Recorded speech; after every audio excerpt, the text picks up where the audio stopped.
If you want to better understand dog culture, just try to understand narcissism and narcissistic abuse. So, if you're a dog trainer, this is also known as resource guarding. So, let's look at some research summaries. Individuals that have experienced narcissistic abuse, they find themselves in patterns that lead to further abusive relationships. And it's often due to low self esteem, attachment issues, difficulty recognizing healthy boundaries. So already this is starting to sound a lot like modern dog ownership. Dogs are not made to respect other people's boundaries. You don't allow your dog to respect your boundaries, and you don't allow your dog to respect other people's boundaries. It's in the bed, it's in the kitchen, it's in Home Depot. We got people taking dogs into libraries and churches now, where you're supposed to focus your attention on learning or worshiping God, and your dog is making you the center of attention, and that's an unhealthy boundary. So I just wanted to show you this little summary because people that are in these type of relationships, they get good at being abused or abusing others. And even after like big divorces and stuff, people end up in another abusive relationship. So, resource guarding. This is a behavior in dogs. They exhibit aggressive actions over things they consider valuable, food, toys, or even a person. So, this is even like attention. You go to a dog person's house and a dog that was 5 minutes ago just sitting in the corner, now that you're talking to your friend or sitting with your friend on the couch, splitting a box of Cheetos or something, all of a sudden that dog just has to be between you. The attention, the food, the talking. The dog has to be getting all that attention. The dog is used to day in, day out baby talk. The dog is used to every time you cook, every time you open a bag of chips, that dog expects to be the center of attention, and they can't handle it. And we see this a lot with the babies getting mauled. It's like all of a sudden the family dog kills a baby, and if you look back at the story, there's some type of resource guarding behavior. How dare you give attention to your offspring? I'm your baby. I'm your dog. And so there's a lot of this resource guarding with narcissistic behavior too. Here's another summary from a couple sources, but a narcissist person is a lot like having a dog in your life. They need to be the center of attention. Everywhere you go, you have to be texting them. If it's your husband, you better not be talking to other guys. They're jealous. They're jealous just like a dog. You leave too long and you didn't text. Oh, you didn't text. Now I'm jealous. Who are you with? Where did you go?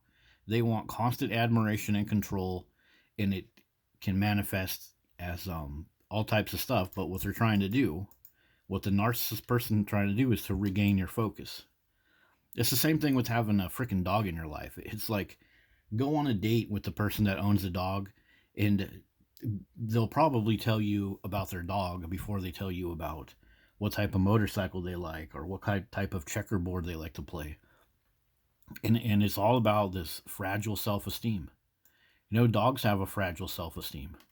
In fact, we have medications out there to try to help dogs with depression and anxiety, and he just got stressed out. That's why he shit all over the floor.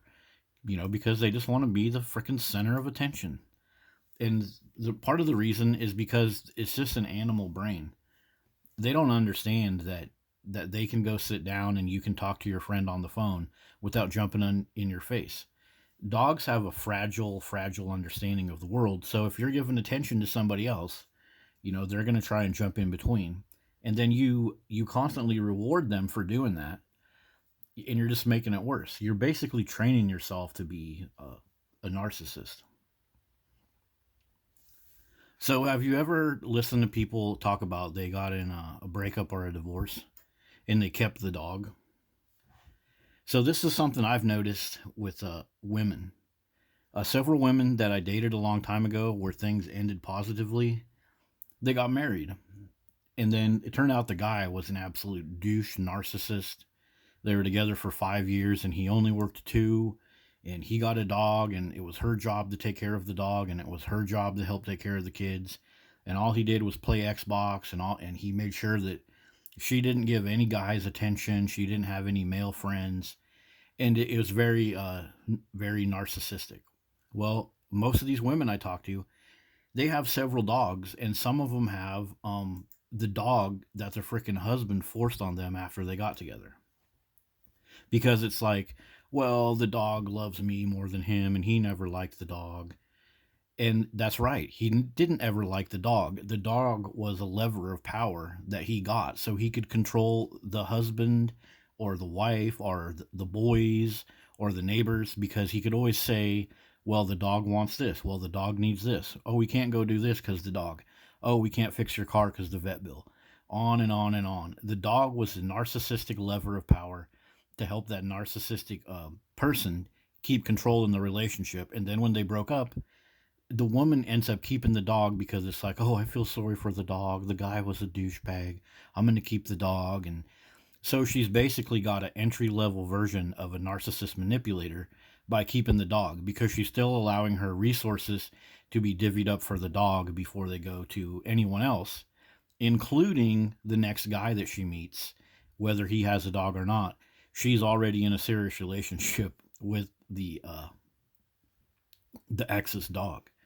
So that's been our look at resource guarding in dogs, and how it really looks a lot like narcissist jealousy. And the downstream effects of this are huge. All you have to do is start having some conversations with people, asking them about the dog, trying to do something that with them that doesn't involve constant attention for the dog. Try to talk to them on their Facebook page without it having to be all about the dog. So, hope you guys like this one. See you next time.